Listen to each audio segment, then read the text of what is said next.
Tes tes. Belum ya? Belum masuk. Oh masih di mute ya Pak? Masuk Pak. Masuk. Oh udah masuk. Masuk Pak.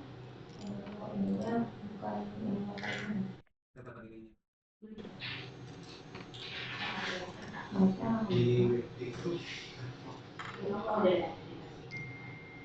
Tes udah masuk ya suaranya?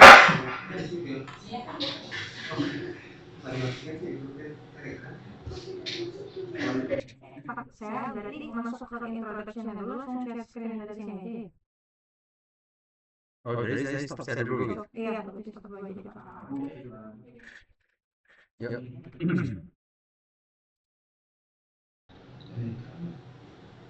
Assalamualaikum warahmatullahi wabarakatuh. Waalaikumsalam warahmatullahi Teman-teman yang online boleh dibantu di chat ya. Apakah suaranya sudah cukup jelas?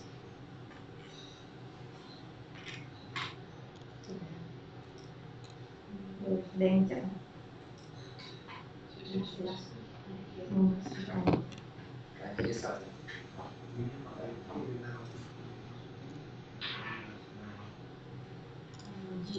Yang online bisa dibantu, ada yang konfirmasi? Pak Eko mungkin ya? Udah cukup jelas belum Pak?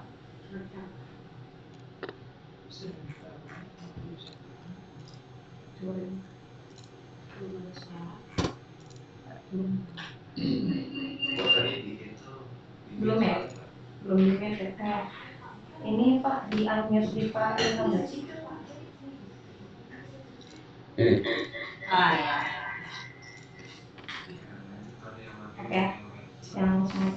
Assalamualaikum warahmatullahi wabarakatuh. Waalaikumsalam. Selamat pagi rekan semua, khususnya teman-teman sipil. Untuk yang online bisa dikonfirmasi ya, suaranya sudah terdengar cukup jelas.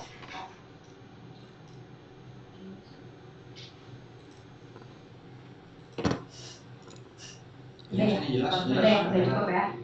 Oke, kita langsung mulai aja. Alhamdulillah hari ini hari Rabu tanggal 7 Mei 2025. Alhamdulillah kita bisa berkumpul di sini untuk melaksanakan kembali civil community practice yang hari ini akan dibawakan insya Allah oleh Pak Ilham Muhammad Ilham Bahrinsyah. Beliau ini menyelesaikan S1-nya di ITB, lalu meneruskan ke UI ya Pak, dan sudah berkecimpung di dunia IPC selama kurang lebih 30 tahun, khususnya di rekayasa industri.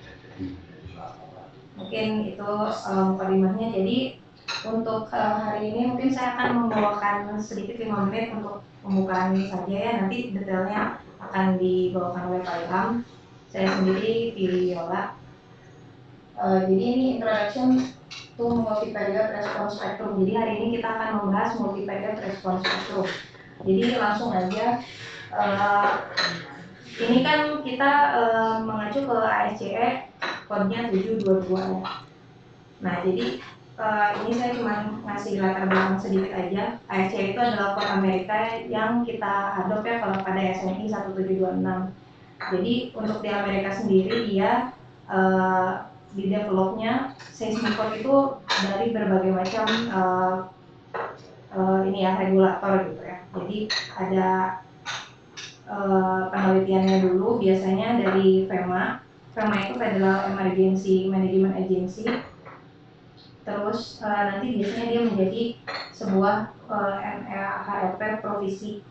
Nah nanti baru biasanya setelah disahkan sebagai sebuah kod nih ASCE 7 misalnya ASCE 7 yang terbaru 22 yang sebelumnya 16. Nah jadi di antara waktu-waktu diterbitkannya ASCE ini sebenarnya si penelitiannya itu terus berlanjut gitu. Jadi nggak cuma pada saat misalnya ASCE 722 oh berarti tahun 2021 nya dia teliti, enggak, tapi dia itu secara kontinu gitu si penelitiannya. Lalu biasanya dari ASCE 7 yang telah diterbitkan itu diadopsi ke IBC atau ABC, biasanya IBC ya, kita familiar International Building Code. Jadi seperti itu. Nah, kira-kira seperti ini ya. Jadi sebuah code itu tidak serta-merta jadi begitu saja. Jadi ada dari engineering research, ada pengamatan juga karena ini seismic, post earthquake observation. Ini tuh nama badan-badannya ya. Lalu ada basic engineering research dan field and research experience. Jadi dari private sector sama profesional seperti kita misalnya kontraktor atau konsultan, itu tuh ada kontribusinya juga dalam penyusunan sebuah code. Nah, seperti ini. Jadi untuk yang saat ini ada, jadi ini ada USGS. USGS itu kalau di Amerika seperti kalau di kita mungkin yang mengeluarkan peta gempa ya. Dia itu singkatannya United States Geological Survey. Nah ini jadi setiap tahun itu dia bukan setiap tahun sih, dia terus ada ini ya semacam surveinya dan researchnya tuh terus berlangsung, tapi dia mengeluarkan seperti kita misalnya peta gempa SNI berapa. Nah ini dikeluarkannya tahun 96, 2002, 2008. Nah, ini yang ke kanan ini dia yang sekarangnya, jadi misalnya HSC 7 2002 itu pakai si petanya yang 96 ya. Misalnya 2005 petanya tuh yang 2002, terus misalnya HSC 7 2005 itu dia sama dengan diadop di IBC 2006 dan 2009. Contohnya seperti kita juga ya di ASCE 716 yang diadop di SNI 1726 2019. Nah, dan seterusnya sampai yang sekarang. Nah, ini perbedaan yang paling mencoloknya itu adalah ya ini sih, nanti kita akan jelaskan multivariate response spectrum ya di ASCE 2022. Jadi sebenarnya perbedaan atau perkembangan dari ASCE 716 ke 22 itu ada cukup banyak, tapi untuk hari ini di episode yang sekarang kita akan membahas yang khusus yang multivariate response spectrum. Nah, jadi ini cuma sekilas aja bahwa code itu akan terus berkembang dan update sesuai dengan perkembangan zaman, perkembangan teknologi dan juga bencana yang terjadi gitu. Jadi ini contoh yang di contoh-contoh code kemarin dipengaruhi oleh gempa San Francisco misalnya, Meksiko dan lainnya. Nah, jadi di pembahasan kali ini yang tadi saya sudah sampaikan bahwa men-highlight perbedaan dari 716 ke 722 ya. Jadi saya mungkin paparkan sedikit, terutama di chapter 11 seismic design kriteria. Jadi bisa dilihat untuk ASCE 716 sebelah kiri. Jadi side class-nya kan kita biasa kenal A, B, C, D, E, F dengan klasifikasinya berdasarkan chapter 20. Itu side classification-nya ada berdasarkan shear wave atau nilai NSPT. Nah, kalau di 722 ini side class-nya dia bagi lagi menjadi A, B, BC, C, CD, D, DE, E, dan F. Jadi klasifikasinya lebih banyak ya. Dan klasifikasinya itu menggunakan shear wave velocity. Nah, nanti di chapter 20 ini ada penjelasan detailnya lagi. Jika suatu site itu kita nggak punya datanya, kita bisa korelasi dan rumusnya apa, itu dijelaskan lebih detail di chapter 20. Lalu untuk selanjutnya perbedaannya lagi, ini yang saya tampilkan cuma beberapa perbedaannya ya. Sebenarnya di 716 ke 722 banyak ya, terutama juga yang chapter wind dan lainnya tuh ada banyak. Ini khusus untuk yang introduction ke MPRS aja. Ya itu di bab 1144 yaitu site coefficient. Jadi biasa kita kan kalau dari peta gempa itu dapatnya nilai SS sama S1 ya. Lalu SS dikali FA itu faktor koefisien site menjadi SMS. Nah, nanti SMS itu yang kita pakai untuk respons spektra kan 2/3 dari SMS itu SDS. Nah, SDS yang biasa kita pakai untuk di kurva respons spektra di bab 1146 ini kan. Nah, perbedaannya di ASCE 722 ini nggak ada nih. Si tabel 1141 dan 1142 itu FAFV udah nggak ada. Jadi nanti dari peta gempa itu kalau yang Amerika sudah update sekarang ya, kalau Indonesia tuh belum. Jadi nanti dari peta gempa itu nggak hanya nilai SS dan S1 tapi langsung kita obtain SMS sama SM1-nya. Nah, nanti akan dijelaskan lebih detail sama Pak Ilham gimana sih perbedaannya itu, nanti kita jadi bikin respon spektrumnya itu kayak gimana. Lalu perbedaan yang tadi 11/6 desain respon spektrum, kalau dulu kan kita ini ya, ini seperti ini kurvanya, jadi yang lurus ini SDS, terus yang ini SD1 untuk yang T0 terus sampai yang TS. Nah, ini yang akan berubah signifikan ya, bahwa di 1145 itu di IC 722 ini menyebutkan seperti ini wordingnya, shall be determined in accordance with the requirement of section 11.451 yaitu MPRS multivariate response spectrum. Sebenarnya di LC722 itu two period design response spectrum ini 11452 masih ada ya yang seperti yang di LC716, tapi itu dilakukan ada ininya, exceptionnya. Jadi secara umum yang harus dilakukan sebenarnya yang 11451. Nanti akan dijelaskan secara detail ya sama kalian. Jadi kenapa sih awalnya si respons spektra ini jadi multivariate? Jadi tadi NEHRP ini adalah sebuah research yang berkelanjutan, yang dia itu fungsinya untuk untuk bahan yang update ASCE-nya juga, dan juga mengupdate ASCE yang telah ada. Jadi misalnya waktu ASCE 716 ini sudah keluar, tapi kan ada update-update yang nggak bisa kita tiap tahun ngeluarin ASCE 7 kan. Nah itu ada di NEHRP provision ini, jadi provision untuk seismik ya.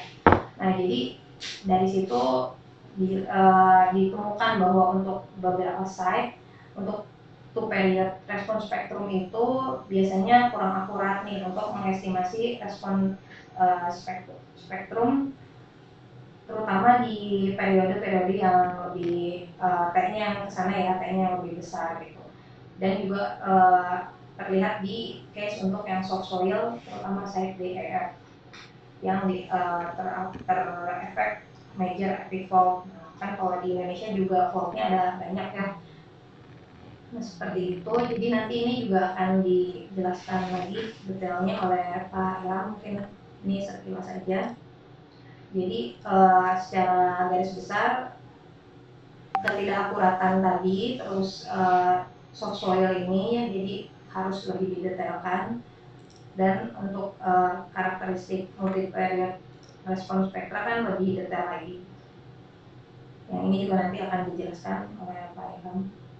Jadi sekarang kita akan pembahasannya dari AEC 722 tadi ya, untuk bab yang multivariate response spectra, bab tadi itu bab 11.451. Dan untuk perhitungannya sendiri bisa mengacu ke FEMA P2078. Jadi FEMA ini sebenarnya keluar sudah sebelum si AEC 722-nya. Jadi sebenarnya sebelum AEC 722 diresmikan itu di FEMA udah ada studinya. Ini prosedur untuk developing multivariate response spectra untuk non-conterminous itu adalah area-area yang tidak serupa ya, tidak seragam dengan di US. Jadi sebenarnya bisa dipakai di mana aja. Jadi ya ini tadi yang sudah saya jelaskan. Jadi sebenarnya si FEMA ini yang 2078 ya khususnya.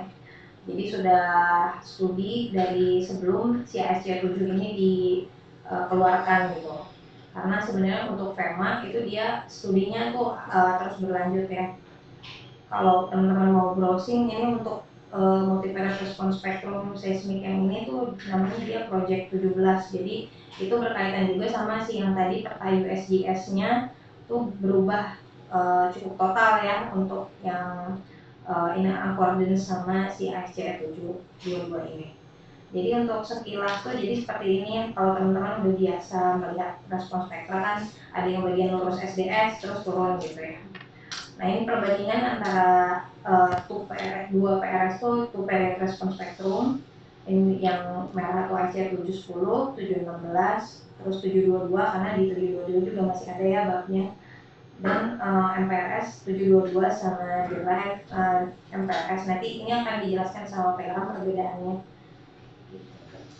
Jadi berkaitan sama tadi. Jadi kalau di Amerika SMS sama SM1 itu kita bisa langsung ambil nih dari peta. Kan di Indonesia belum ada ya SNI, kita belum update. Nah nanti cara mendapatkan SMS sama SM1-nya ini seperti apa akan dijelaskan oleh PLM. Jadi langsung aja Pak. Jadi saya lihat, saya share screen, entire screen ya. Ini also system. Langsung dibuka aja Pak. Ini selesai. Ya, terima kasih Bu Viola pengantarnya. Banyak yang saya juga belum download, sudah di-downloadin sama Bu Viola. Jadi membantu sekali. Jadi kenapa saya berusaha untuk membuat resume ini ya, VMAP 2078 ini. Karena sekarang udah 2025 ini, 2022 aja belum disentuh. Nanti kalau keluar lagi misalnya SCE 725 biar nggak misleading ya teman-teman itu. Jadi yang dua-dua ini kita ini sama-sama belajar. Kalau keluar 25 mungkin sudah nggak kaget lagi gitu ya. Jadi tujuannya adalah MPRS ini improve akurasi dari frekuensi konten, suatu seismik ya, ground motion, meningkatkan reliability, keakuratan dari seismic design parameter dari ground motion, dan mengeliminasi kebutuhan site-specific hazard analysis yang diminta oleh SCE 716 untuk set-set tertentu, kecuali kalau setnya itu dekat fault atau untuk soil yang sensitif. Soil sensitif itu adalah soil yang terkena liquefaction. Ya. Terus adalah ini baca di bawah.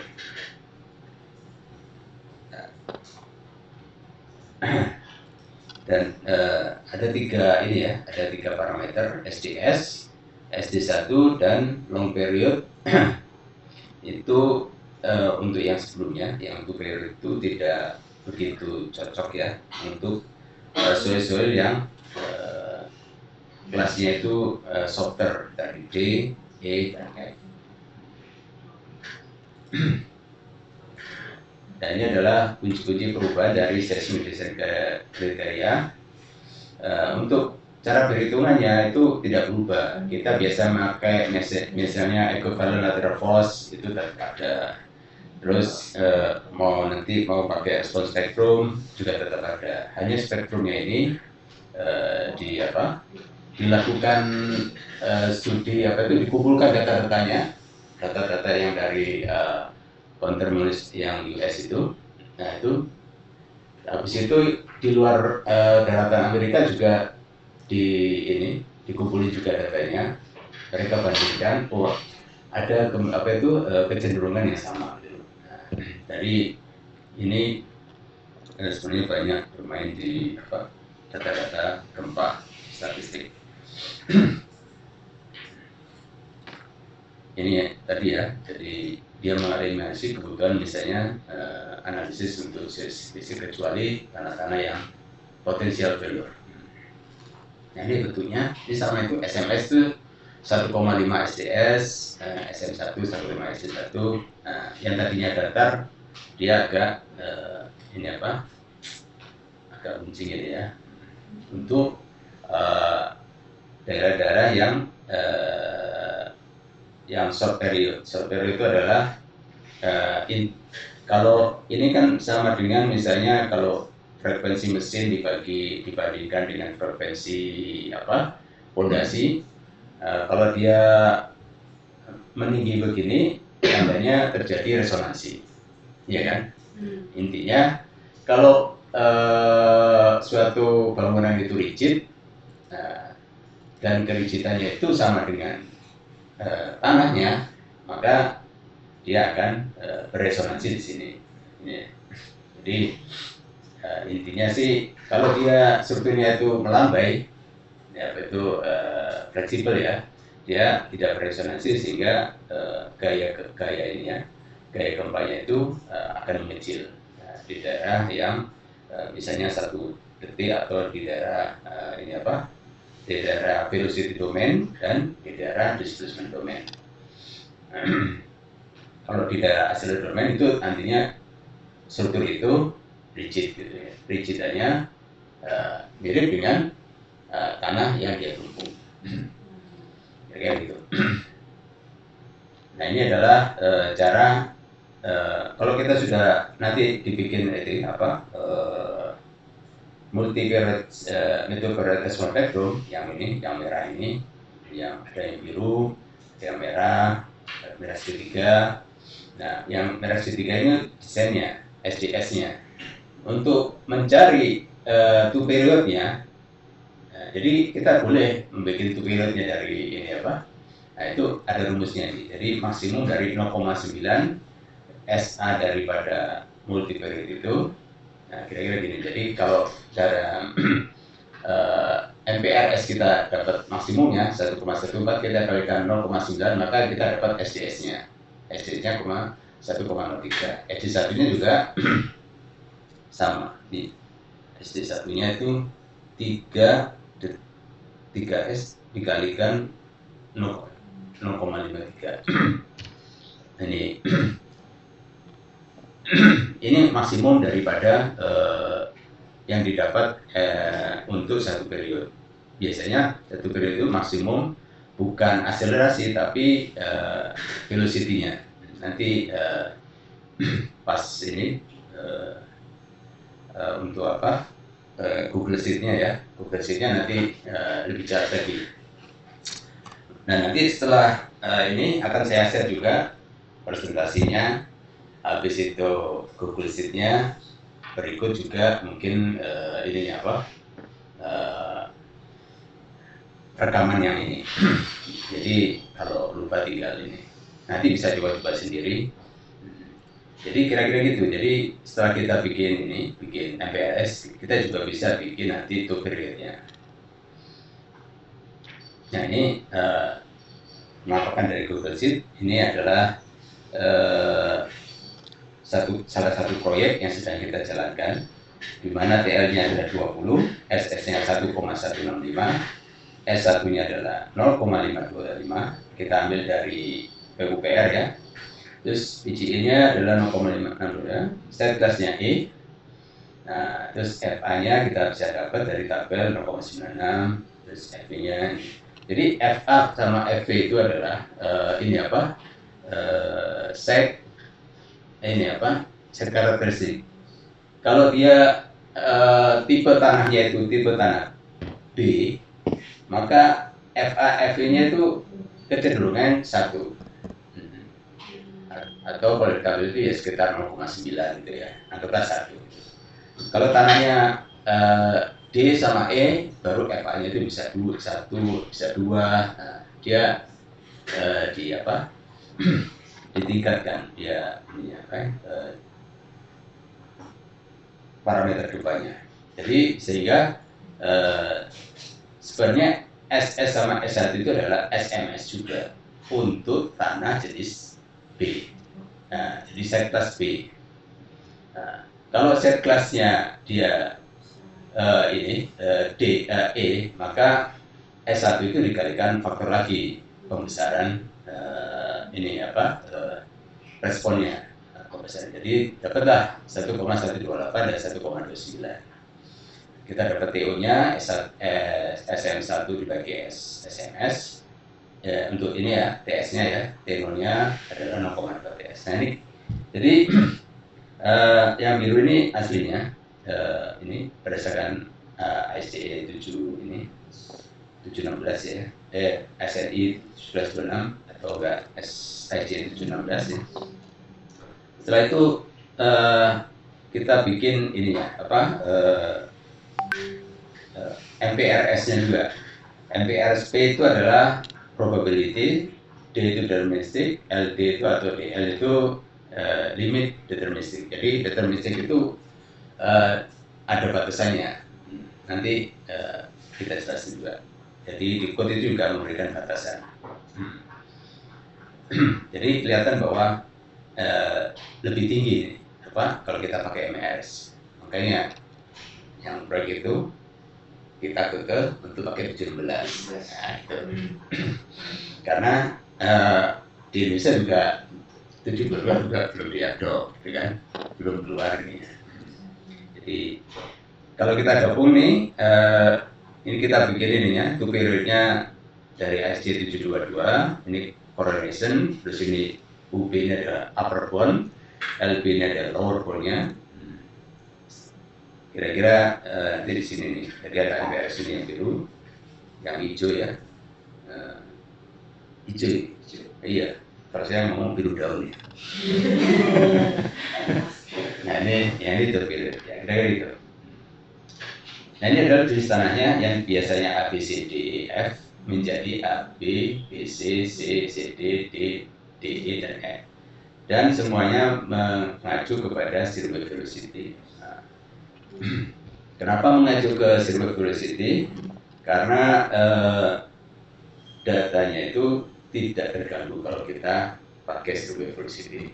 Kalau memang circuit velocity nggak dilakukan, bisa pendekatannya kalau ada CPT lebih bagus pakai CPT karena lebih tidak terganggu lagi.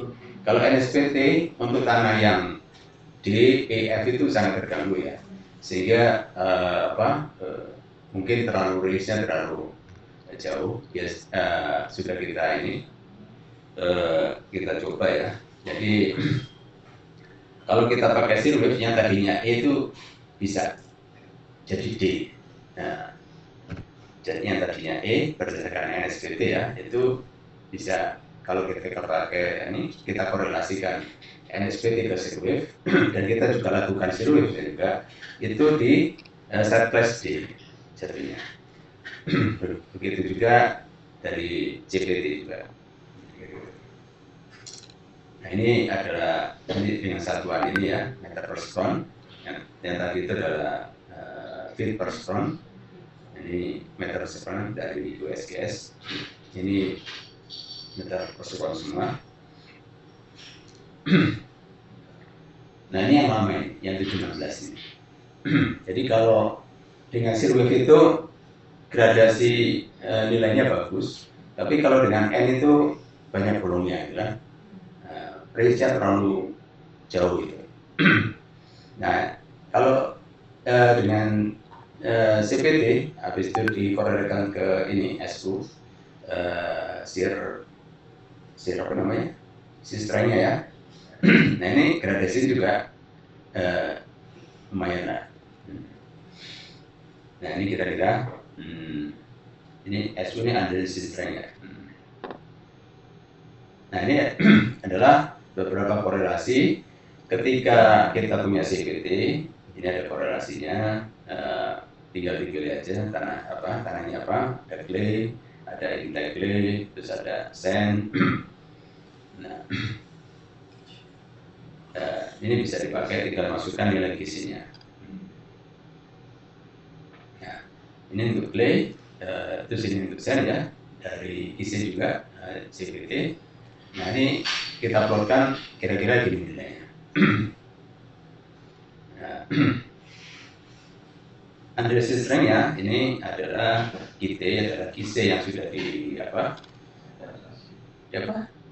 dinormalisasi, dipakai dengan suatu bilangan, biasanya bervariabel tergantung jenis tanahnya, bisa 10-20. Nah ini NKT-nya itu bisa tergantung jenis tanahnya. Nah, kira-kira dari nilai KC kita bisa dapatkan nilai SU. Kalau kita mau tadi itu untuk mendapatkan side class itu dari SU. Nah, ini adalah range yang biasa kita pakai dari literatur untuk clay soil.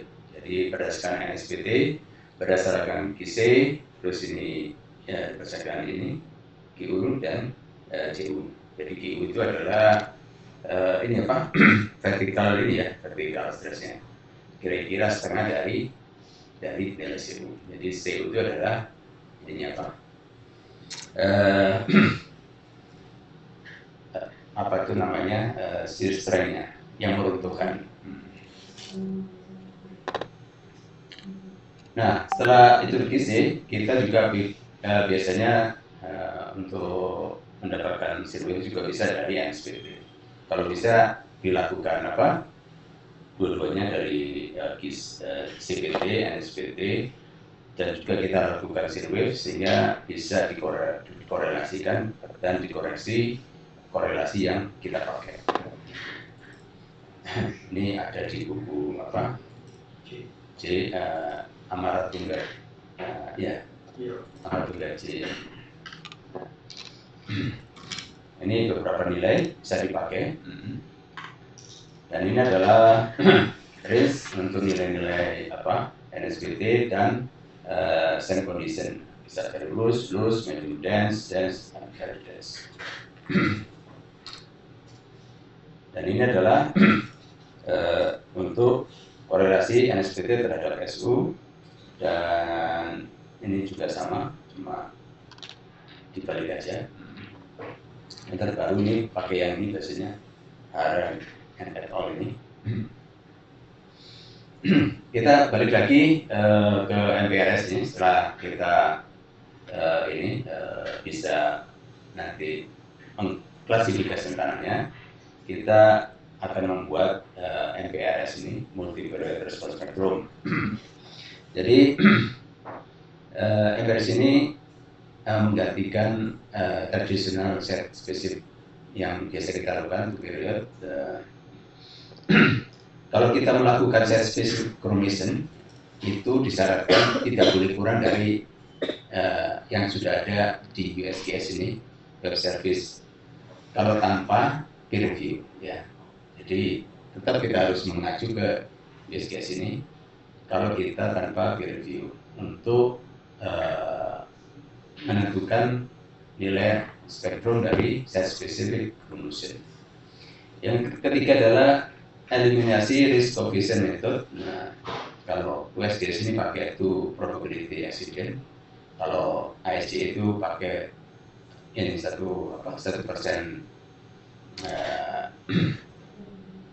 ya 1% runtuhan itu ya. Habis itu ada dependent arah gempanya. Jadi ada rod D50 dan chromation maximum direction rod D100. Nah, ini bisa di Google ada itu ya, banyak bisa juga dipelajari dari presentasi ini Dr. Becker ya, yang berkecimpung juga di MPRS ini. Jadi koefisiennya untuk mengubah ini dari mean ke maksimum direction ini. Ya.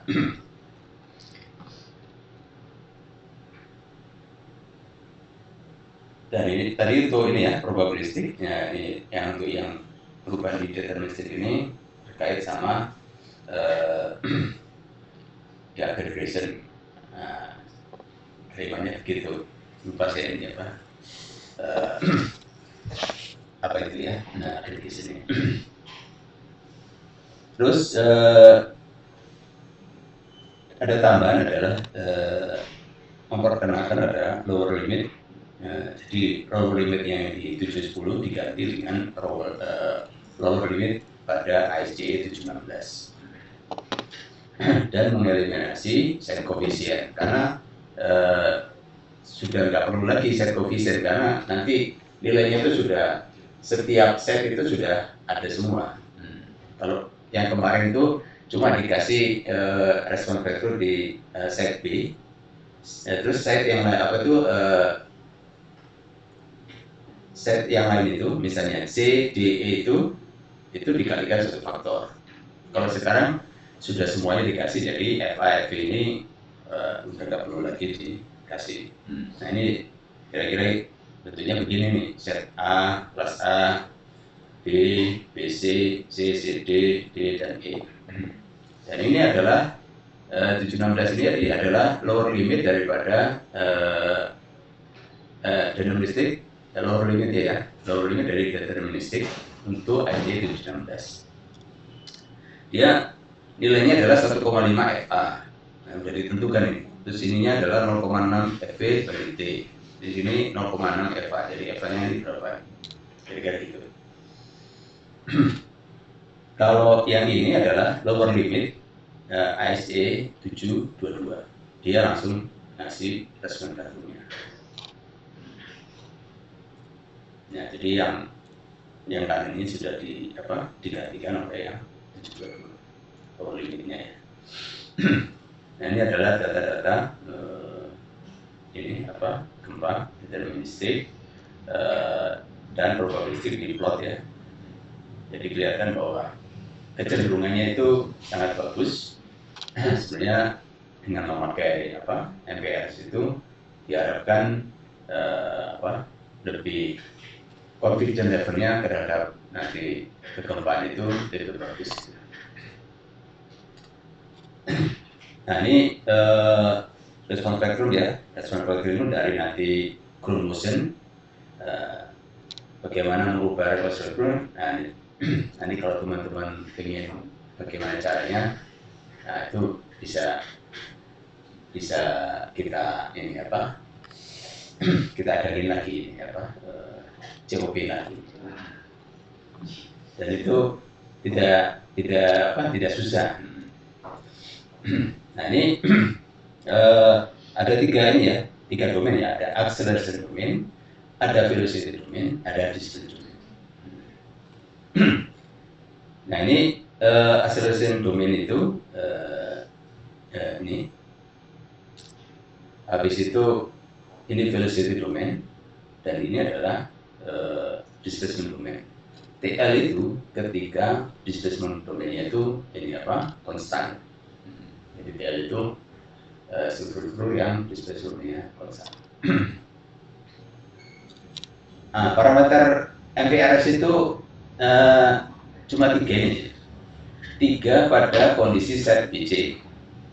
SS mungkin teman-teman sudah biasa, S1 juga biasa.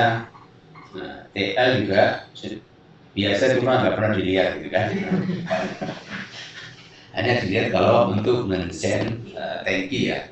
Tangki itu baru kita butuhkan TL-nya. Tapi dibatasin misalnya 4 detik. Tapi TL-nya rata-rata di Indonesia itu di 20 detik kan. Kalau di Amerika ada yang 8 detik, ada yang lebih. Kalau di Indonesia itu gempanya panjang-panjang gitu kan. Gempanya itu pengaruhnya ke struktur itu sampai 20 detik itu. Nah ini dari SS dan S1 ini akan berdasarkan maksimum respon direction. Jadi data gempa itu nanti yang kalau kita minta dari sini kita dapat arah X dan Z.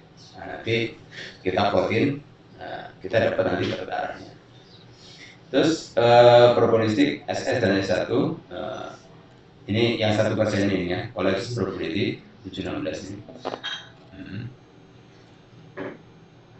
Jadi terus deterministik juga terkait sama SS dan S1 dan dia merepresentasikan 84% persentil ground motion.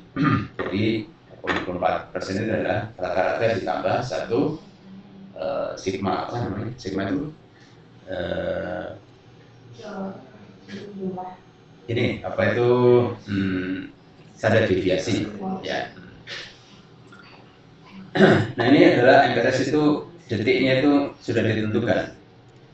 Detik ini ya periodnya ada 0, 0,01, 0,02 sampai 10 detik. Ada 8 kelas. Nah, A, B, B, C, C, C, D, D, E, dampingnya 5%. Terus direksinya pakai rod D100 dan risk target persentak.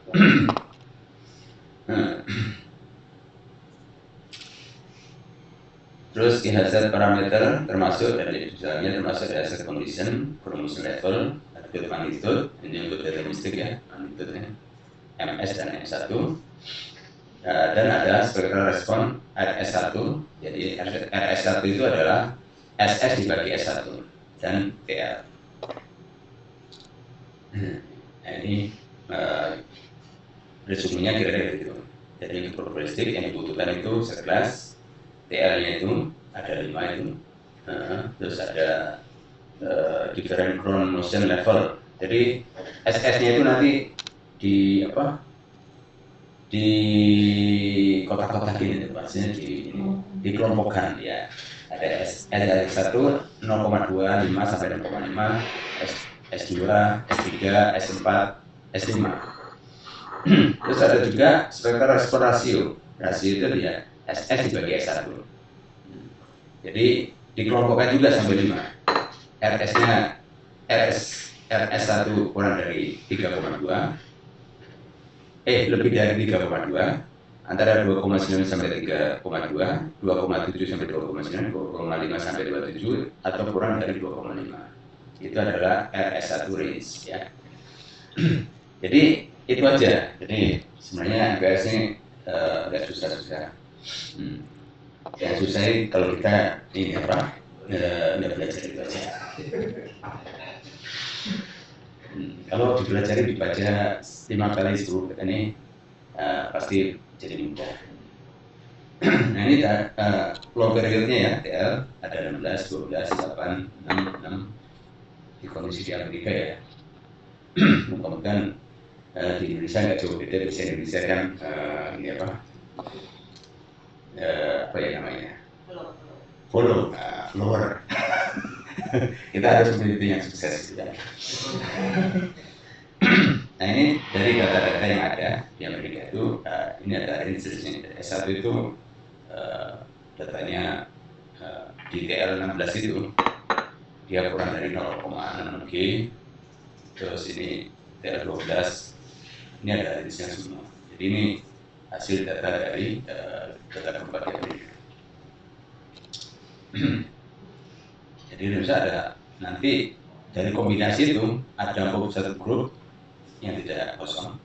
Nah, nanti kita ketiknya ya. Nah, ini datanya S1 ini range 1 SS kelas 1 ini apa? Kelompok 1 ini di 0,25 sampai 0,5 G ini. Itu dengan S1 0,1 itu ada data sekitar 278. Yang ini 2122. Untuk S1-nya 0,2 itu data kembangnya kromosomnya ada 868. Nah, ini datanya banyak sekali. Di Amerika ya Pak? Iya, di Amerika. Ya, total datanya 7.405. Kalau ada yang mau ngambil ini, misalnya S3 atau S2, mudah-mudahan sabar untuk ini prosesnya, karena mungkin banyak waktunya, mungkin bisa 5 tahun ini ya. Kalau dibayarin nggak apa-apa itu kan. Ya. Nah ini dengan TL16 itu datanya, data gempanya kromosom itu untuk S1 dan S1 0,0 sampai 0,15 ada 111 data dan seterusnya.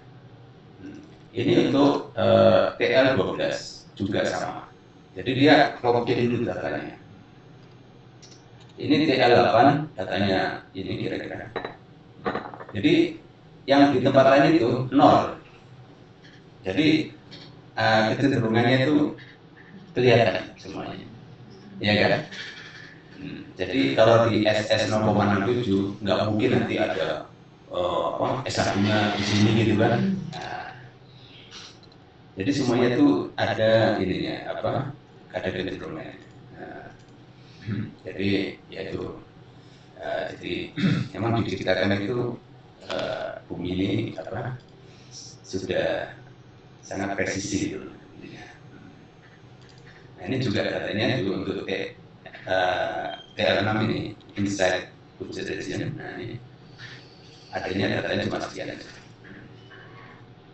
Nah ini resumenya ya dari total itu. Nah ini TL16, TL ini 12, 8, terus 66. Nah, ini resume. Ini data probability RSSP, response factor, shape parameter. Nah, kalau dulu itu nggak ada. Kalau dulu ada cuma SS sama S1 untuk tiap daerah. Sekarang tiap daerah itu datanya itu jadikan suatu shape parameter. Kalau itu datanya tidak berbentuk ya. Oh daerah Bogor SS-nya sekian, S1-nya sekian. Kalau sekarang nggak ada bentuknya. Oh di Bogor itu untuk ini apa? Untuk tanah B ada bentuknya. Jadi nggak hanya SS sama S1. SS sama S1 itu hanya untuk tanah kelas B aja. Nah, jadi semuanya nanti dikasihin RSSP parameter untuk satu daerah. Nah, habis itu dari data itu ini 0,327, ini 0,39. Ini kan antara 0,25 sampai 0,5. Nah, itu ada misalnya ada 100 tadi 100 data di sini. Terus ada 34 data di sini. Ditambah yang di bawahnya itu. Nah, ini mana ya? Ya, itu dari ini 34. Nah, ini. Nah, dapatlah rata-rata untuk berarti nilai SS-nya itu S1 itu di sekitar 0,39. Dan semuanya juga begitu. Dapat, jadi sehingga nilai SS itu kira-kira 0,39, 0,924, 1. Nah, setiap ini juga dilakukan hal yang sama. Jadi dapat suatu nilai average SS untuk setiap TL16, TL12, terus TL8, TL6, di TL6 juga, tapi yang lain. Nah ini resumenya yang tadi itu sama. Jadi ada data-data yang kita dapat. Ini adalah SS range-nya ya, rata-ratanya kira-kira gitu. Nah, ya sebelum dapat itu, pengolahannya itu misalnya ini kemarin tadi itu adalah SS ya, sekarang adalah RS1. Jadi RS itu adalah perbandingan antara SS dibagi S1. Jadi misalnya SS-nya 0,25, S1-nya 0,1, berarti 2,5 ya. Tinggal dibagi ya 0,5 dengan 1 jadi 5. Nah, jadi pas diagonal ini 2,5 semua. Dan range-nya itu bisa jadi ini kita resumkan. Paling tinggi mungkin lebih dari 3,2, paling 3,57 ya. Terus ada range 2,9 sampai 32, 27 sampai ini. Dia dibikin range kelompok-kelompok juga. Jadi dan ini RS ini pengelompokan ini dikaitkan sama dengan magnitude yang terjadi. Magnitude itu adalah kondisi yang terjadi di atas permukaan dan diamati oleh ini apa semua orang itu ya. Misalnya tiang listriknya kokoh, terus bangunannya ini apa rata-rata. Itu jadi kira-kira itu magnitude itu. Jadi pengamatan di permukaan yang terjadi gempa. Jadi perbandingan antara SS dan S1 ini menjadi dikaitkan juga dengan magnitude. Dan ini kecenderungannya juga sama. Jadi yang di bawah ini kosong, dia ada kecenderungan yang sama. Ada isinya yang hanya di diagonalnya saja. Nah, ini dikelompokkan lagi untuk TL16, untuk TL12, TL8, TL6, terus teknologi. Nah, kira-kira resumenya itu ini sebenarnya. Jadi resumenya itu range dari RS1 dan magnitude yang kira-kira terjadi. Dari perbandingan SS dan RS itu jadi SS bagi RS1 dan range dari SS dan long periodnya dari gempa itu TL itu nanti ada RSSP group, ada sekitar 41 grup yang ini yang ada di Amerika untuk probabilistik ya. Nah, ini kira-kira RSP-nya bentuknya kayak gini. Ini ada S1, R1, S1, R2. Ini untuk TL16. Ini untuk TL16 kelas BC, set kelas BC. Ini kelas CD. Ini bisa dibaca juga di tema 2078-nya. Ini saya cropping aja biar gampang. Ini untuk TL12, BC, CD, DE. Untuk TL8, BC, CD, dan DE. Terus untuk 6, nah ini juga 6 lagi. Ini tapi beda area ya. Nah, ini adalah resumenya kira-kira gitu. Ini untuk BC semua. Ini untuk DE semua. Nah, tadi tentang probabilistik RSVP. Sekarang kita bahas tentang deterministik RSSP. Ada datanya cuma di SS 1,5 sampai 2,5. Jadi yang di ini ya, yang masuk dalam kriteria terkait sama ini magnitude yang di ini yang diambil untuk deterministik. Biasanya magnitude di atas 6,5. Jadinya ini kira-kira. Habis itu dikelompokkan juga. Jadi SS-nya itu kan dari 1,5 sampai 2,5. Nah, ini dari 1,5 sampai 2,5. S1-nya antara 0,6 sampai 1. Ini S1-nya antara 0,6 sampai 1. Jadi assessment levelnya ada R1, R2, R3. Ini pembagian SS1 begini, 42,5. Terus dia ada tambahan juga SS dikali S1.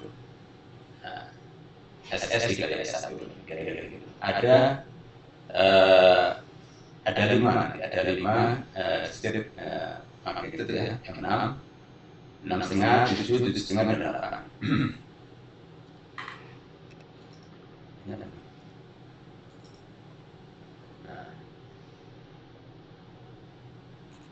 Kira-kira gitu. Nah, ini tentang fault-nya. Jadi ini ada fault. Jarak antara fault 0 sampai 10 meter berarti kondisi di atasnya adalah fault di sisanya ada 0. Oh, kilometer ya. Iya, biasanya meter. Jadi dari fault di permukaan sampai kedalaman 10 km. Itu adalah fault di sisanya ada 0. Nah, baru dari sini diukur, misalnya segmen di sini, nah ini adalah fault di sisanya. Terus dari sini juga diukur, ini juga namanya fault di sisanya. Kalau di daerah sini, kedalaman faultnya 0 sampai 10 itu adalah fault di sisanya ada 0. Nah, ini nanti penting terkait sama ini data yang samping ini. Jadi terdapat bahwa M8 itu untuk SS 1,5 G dan itu adalah kalau dia M-nya 8, magnitude 8 itu jaraknya 13 dari data yang ada di USGS. Nah, kalau jaraknya dekat berarti M-nya M6. Kalau M8 jaraknya itu berarti mungkin lebih dari 8 ya. Begitu lagi. terkait S1 sama juga. Jadi ini hampir sama jaraknya antara kalau kita pakai SS atau S1 kecenderungannya juga sama. Terus ini ada SS2, ini hampir sama juga. Jadi ada kaitannya antara nilai SS dan magnitude terkait dan jarak antara jarak antara set dengan pengamatan dengan ini magnitude. Jadi semuanya saling terkait gitu kan. Tidak ada yang tiba-tiba datanya itu aneh sendiri. Kira-kira gitu. RSPB itu nanti nilai SS-nya itu 1 pada saat 0,2 second. Untuk deterministik itu ada sekitar 15 RSS grupnya. 8 ini magnitude 8 ya, 7,5, ini SS-nya 1,5, terus ini ada SS2, ini SS2 setengah. Nah ini kira-kira kromosom ketika dikeluarkan. Nah ini adalah perbandingan RS1 ya, SS dibagi S1, kaitannya antara magnitude dan SS yang dikeluarkan tadi. Jadi perbandingannya juga ini ada referensinya itu ya.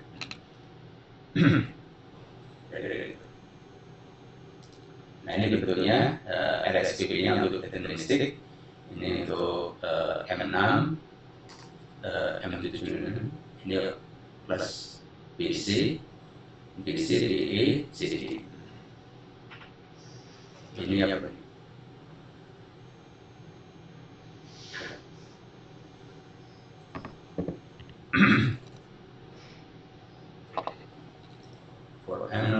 Kromosom ini SS 1,5 ya, tadi itu SS ini 1,5, S1-nya 0,6, ini SS-nya 2, S1-nya 0,8, dan ini SS-nya 2,5, S1-nya 1. Ini RSPB-nya.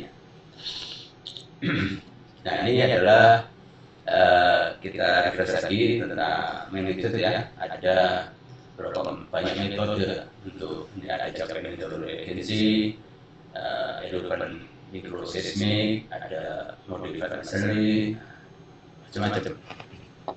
Levelnya juga macam-macam. Jadi intensitas itu ada magnitude berkali dengan sistem dan soil heating.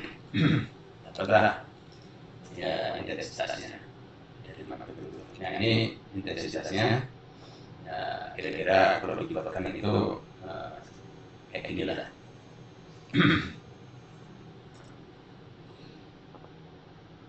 Nah ini pakai Marcelli ya, intensity. Jadi dia pengamatan tadi M1 itu tidak terasa, kedua itu terasa tapi hanya oleh beberapa orang. Jadi ini yang terasa di permukaan ya, pengamatan sampai 12. Nah setelah probability RSPB deterministik ada tambahan lower limit deterministik. Ini batasan supaya deterministiknya tidak terlalu kecil. Ya, ini dikaitkan sama hanya 2 aja. 8 dan 7. 8 ini apa itu? Magnitude 8 dan 7 ini magnitude 7. Ini untuk daerah yang kuat gempa dan 7 ini gempanya enggak begitu ini sadar. Tapi kalau untuk ICE dia membatasi dengan gempa yang kuat ini saja. Jadi M7-nya tidak dimasukkan di dalam kurun. Dan ini langsung MPRS-nya, bukan RSPB-nya. MPRS itu sudah langsung nilainya. Ini kira-kira.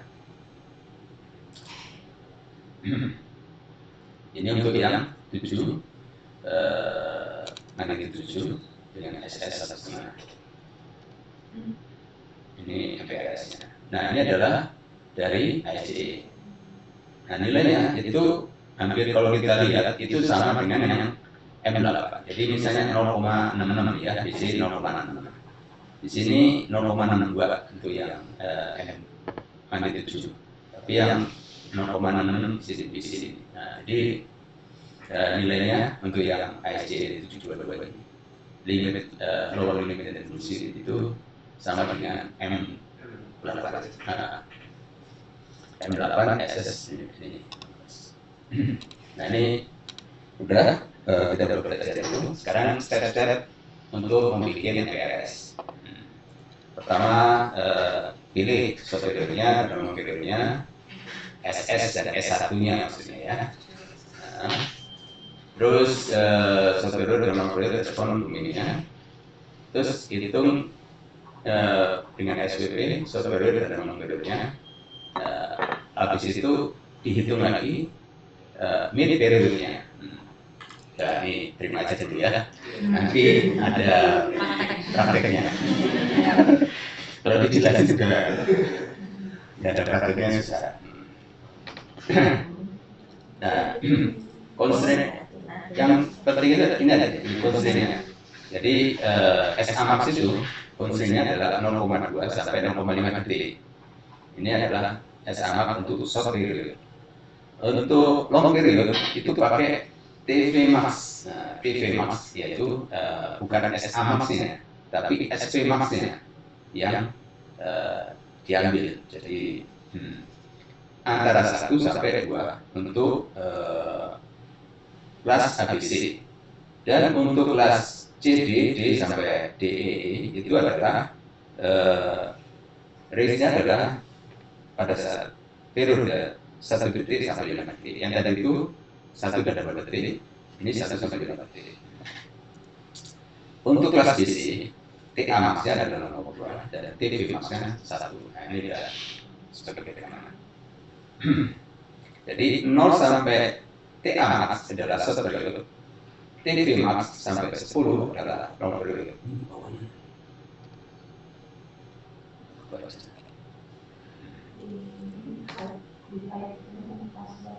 Oh ini dilihat ya.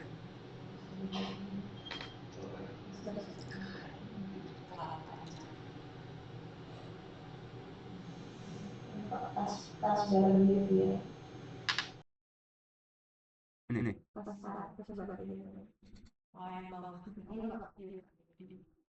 Oh iya. Oh iya. Di sini ada.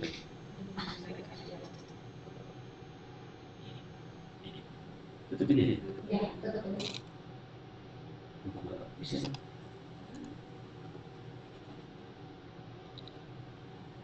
Tas ya.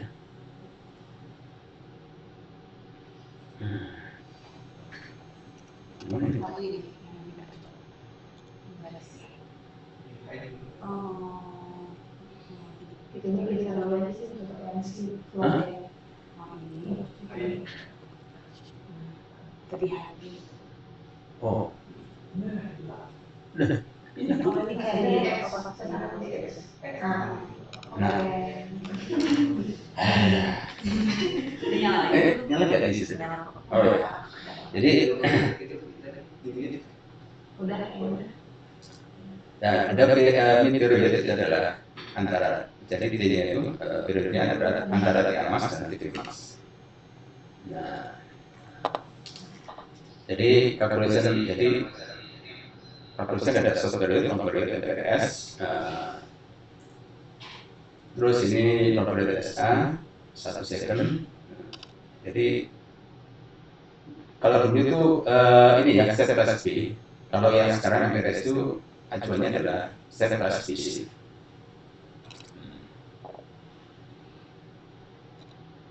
Dan nanti di-blending antara short period, long period, sama mid periodnya, dependent weighted scheme.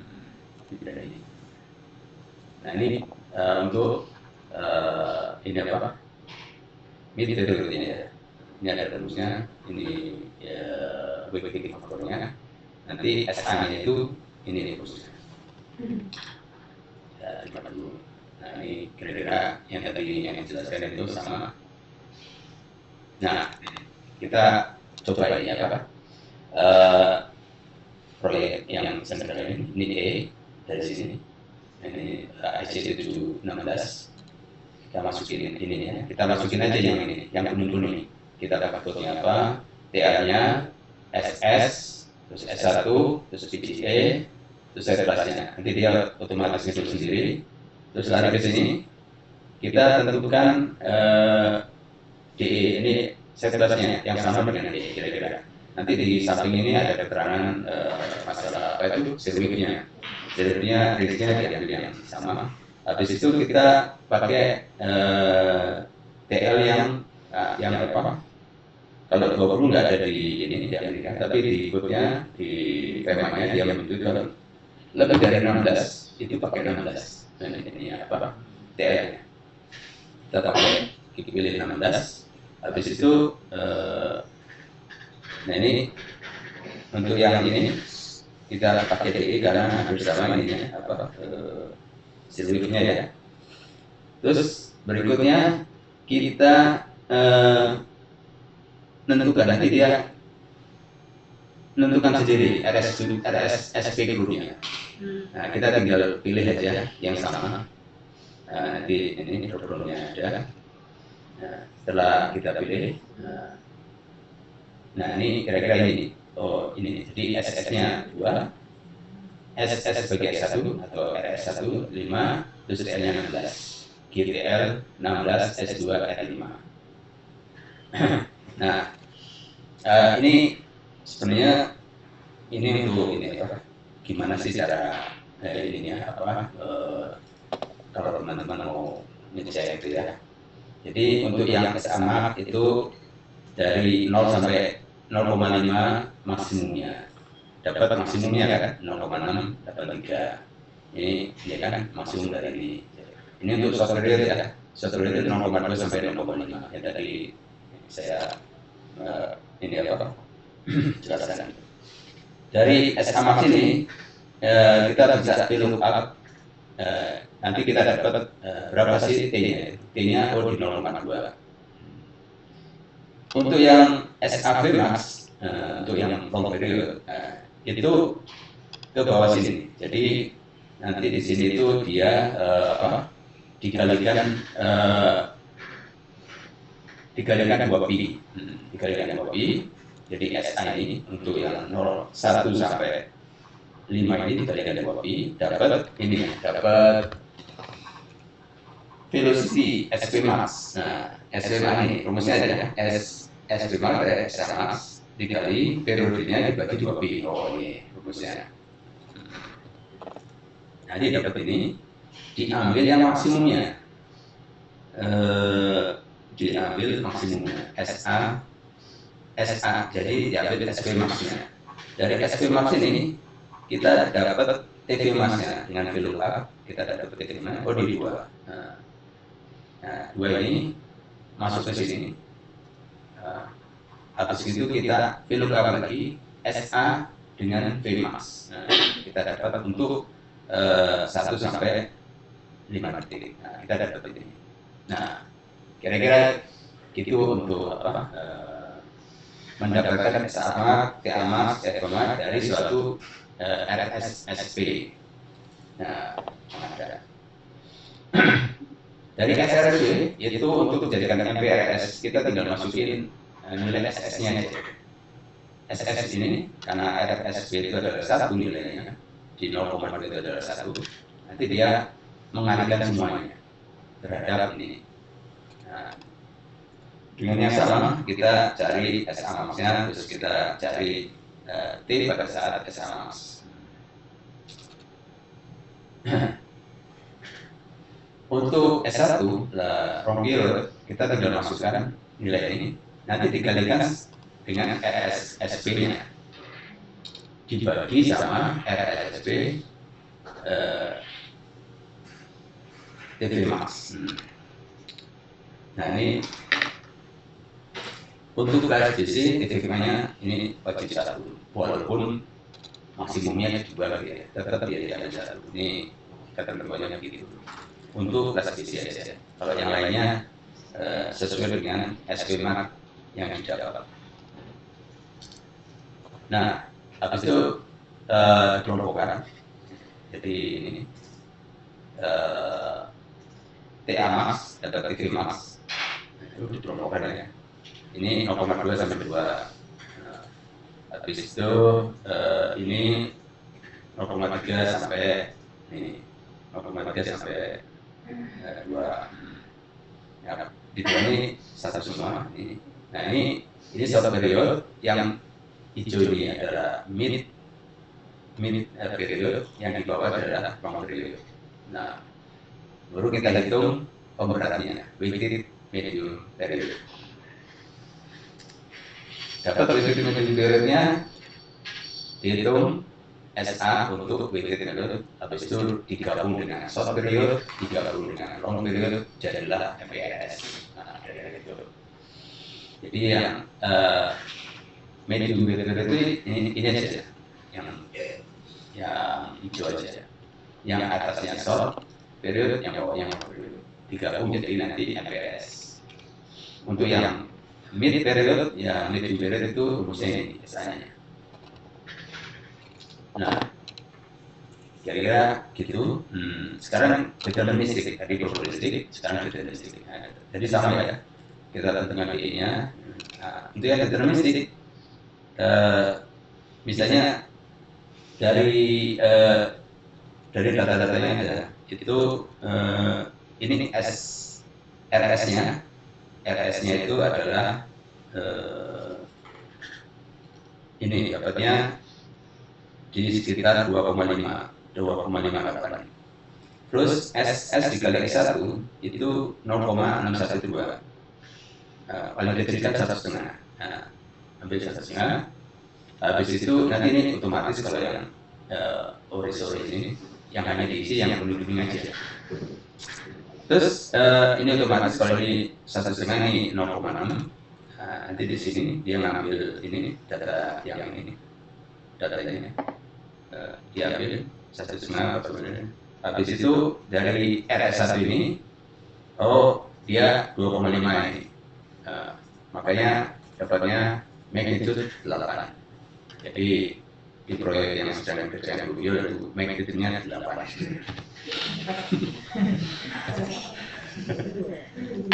Nah, magnitude 8 ini kalau dari data Kepala Media itu dengan SS1 itu di jarak 13 atau 12,3 km.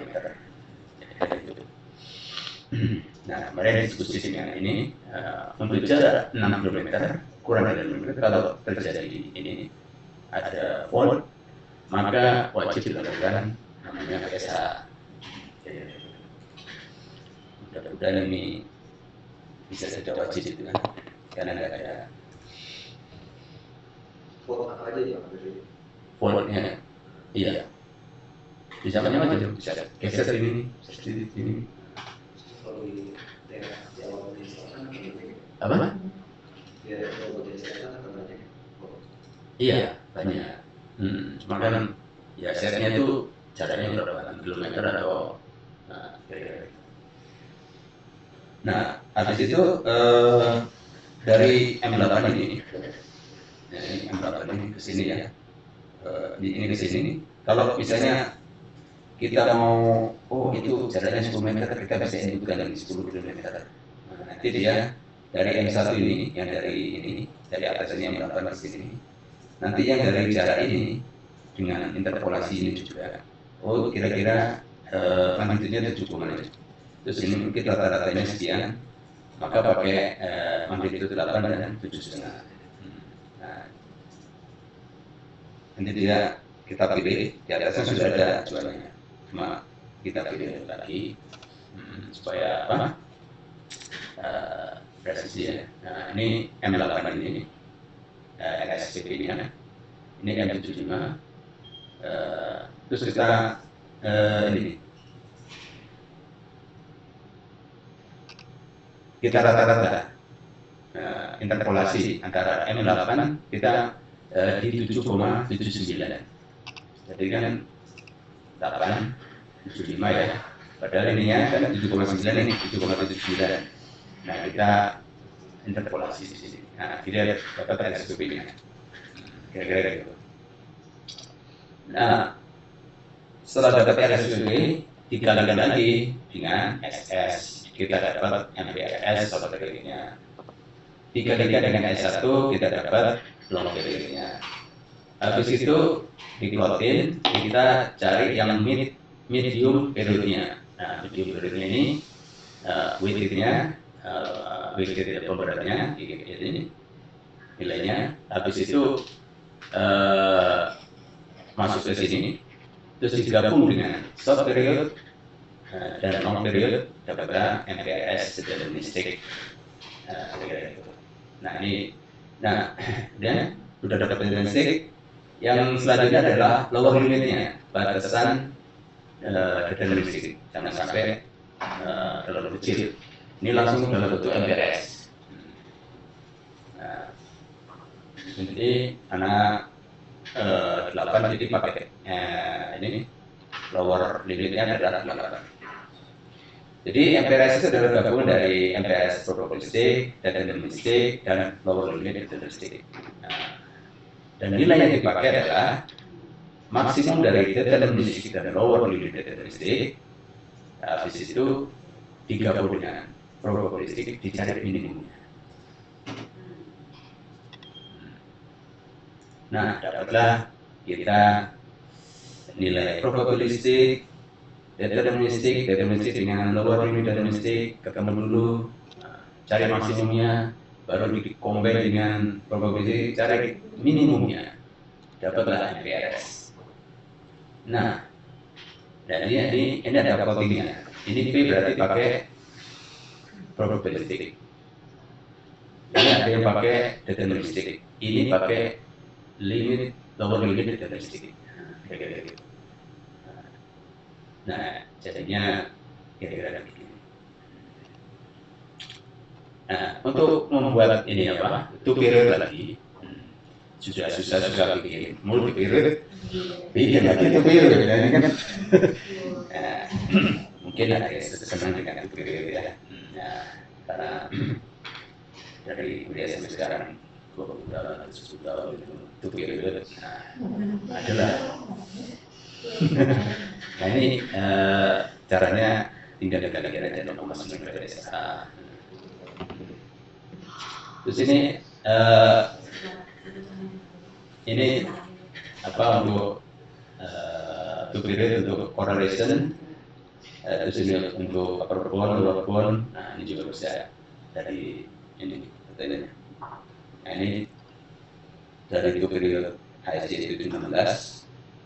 Terus dari SNI, SNI, ICE 722. Di sini digabung dengan ini MPRS-nya, B-nya adalah apa? Probabilistik, deterministik, limit deterministik, terus ini MPRS sendiri. Di sini adalah gabungan antara MPRS dan ICE 722 serta SNI 796 2019.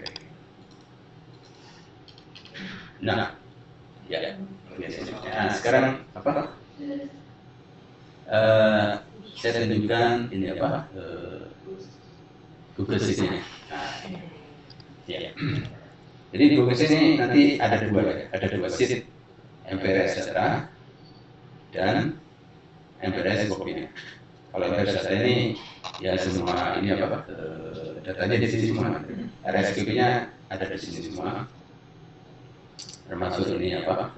Korelasi untuk sheet wave, rumus-rumusnya. Nah, data RSQP-nya ada di bawah sini. Nah, RSQP misalnya GTL 16S1R1. Nah, ini semuanya rumusnya ada semua dan rumus Excel semua. Mungkin RSSP, jadi RSSP itu adalah respons spektrum apa ya? Parameter, seismik parameter. Nah, itu sama dengan SS dan S1, tapi bentuknya dalam grafik. Dan itu adalah kumpulan data dari yang tadi kita di Amerika itu ada berapa ribu data diolah ya. Jadi ini kalau zaman now itu bahasanya mungkin data analisis gitu ya. Iya, kan orang sering ngomong di bidara ya. Iya. Nah kalau ini di bidara ada manfaat gitu kan, Iya. bisa kita ambil manfaatnya. Ya gitu untuk gempa. Ini untuk data MPRS-nya ini MPRS data ya. Nah, ini RSPP di sebenarnya RSPP. Ini semuanya ada di sini.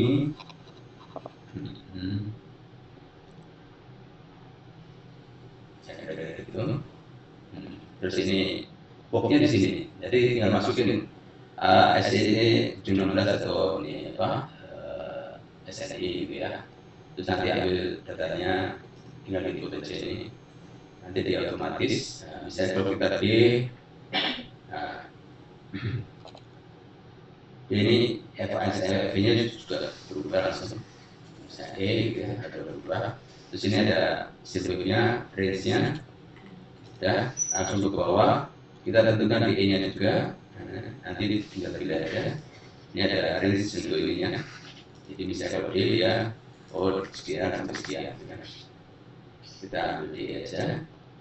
Terus DR-nya nanti tinggal pilih aja. 6, 8, 12. Nah dia sudah langsung mengeluarkan MPRS, terus MPRS data ini data to period yang awal. Terus ini dengan ISC itu juga dua. Nah di sini untuk apa ini? RSPP-nya kita tentukan ini. Jadi tinggal kita tentukan aja ini. Sama ini dengan yang di atasnya. Tinggal pilih aja. Semuanya udah. Di sini untuk ini probabilistik. Untuk deterministik tinggal ditentukan berapa jaraknya. Pokoknya kalau nggak ada data ya sudah ikut sama yang di atasnya aja juga bisa. Terus dari situ nanti keluar RSP gurunya. Nah, ini kita tinggal samain aja yang di bawahnya. Karena yang diambil nanti data yang di bawahnya. Kenapa ada data di bawah? Karena saya harus mencoba supaya kalau datanya ganti-ganti benar nggak ambilnya itu. Ya, nanti keluar ini MPRS untuk data domestik. Nah ini yang lower kita tinggal ambil apakah dia itu karena ini data ini nanti ada daerah yang tinggi gempanya atau yang rendah. Kalau yang rendah pakai 70 ml magnitudo 7 ya. Nah, nanti dia otomatis landing sendiri. Di sini yang tadi ya untuk correlation atau perpuluhan dan perpuluhan. Nah ini sudah landing ini apa nih? Ini MPRS ya. MPRS. Nah ini sudah ada landing ya. Nah ini untuk mencari SMS dan SMS 1. Ini dikatakan 0,9, kalau yang ini ada tembusnya ya tadi itu di PowerPoint. Terus ini untuk correlation, ini ada upper bound, lower bound, ininya SMS 1. Untuk period ini untuk period ya, untuk period bersama kira-kira gitu. Oke, mungkin dari saya segitu. Insya Allah nanti bisa di share.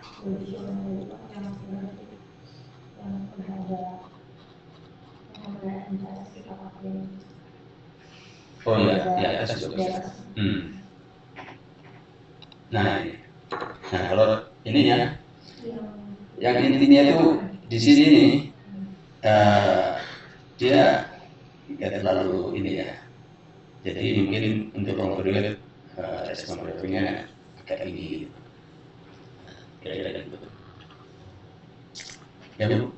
Jadi kalau misalnya ini kan grafik udah yang hasil ya kayak jadi yang tadi yang merah itu probabilistik, yang kuning itu deterministik, yang hijau itu deterministik lower, yang dan yang kita pakai itu yang tadi udah rumus yang MPRS ya.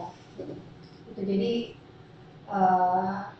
singkatnya goalnya ini adalah kita mau bikin si respons peta yang berarti ini ya multivariate yang orang ini, jadi nanti waktu kita desain kan kita bisa pakai yang biru ya gitu.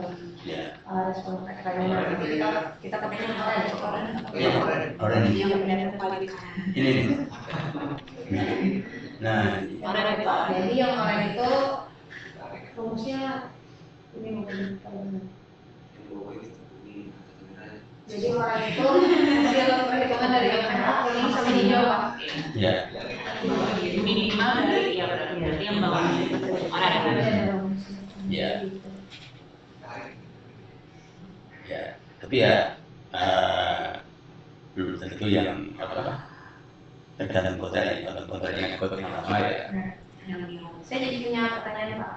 Jadi misalnya nih Pak, kita kan sekarang kalau di US ini kan AFC 22 ini sudah bersesuaian ya Pak ya. Ada nih di data dari USGS-nya bahwa dengan dia udah si USGS ini udah ngitung yang tadi ya nilai SMS sama SM1 ya, yang sesuai sama code-nya SC722 dan si karena 2078 ini. Misalnya nih Pak, nanti di Indonesia gitu, nanti ada project yang memang dia mensyaratkan SC722. Nah ini kan udah sangat tidak bersesuaian sama SMI 1726 2019. Terus peta belum juga nih keluar yang terbaru. Berarti kita mau nggak mau harus melakukan ini apa ya? Oh, tergantung daerahnya. Kalau di Indonesia belum buat ya pakai aja yang ini 17 2019. Misalnya harus pakai 722 nih Pak SCM-nya. Klien minta. Misalnya Pak. Oh, intinya kalau proposal harus kita kaji dulu. Caranya nanti proposal mirip-mirip, tapi pokoknya nanti tinggi gitu. Nah, kira-kira gitu.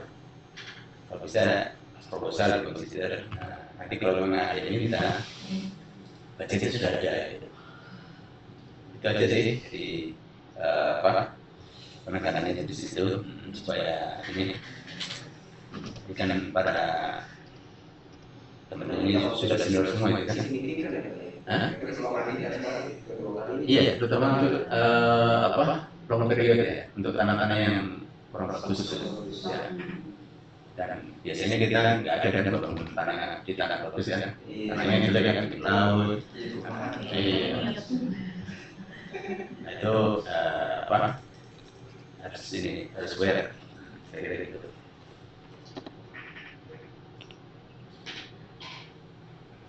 Kalau di Indonesia sendiri sudah disebut belum ya sesi terkait jadi Nah, harusnya sih udah, cuma katanya kata Bu Pramesti masih belum dilolosin.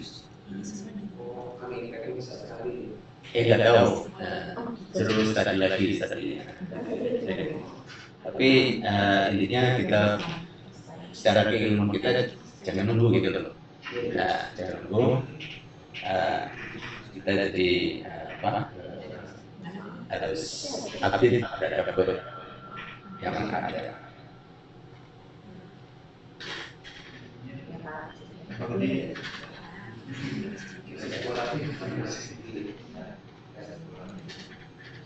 Gimana nih Pak? Stop sharing.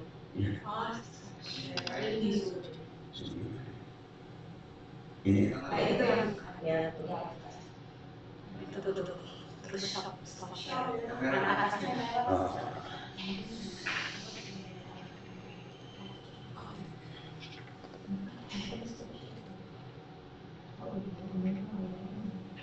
Ini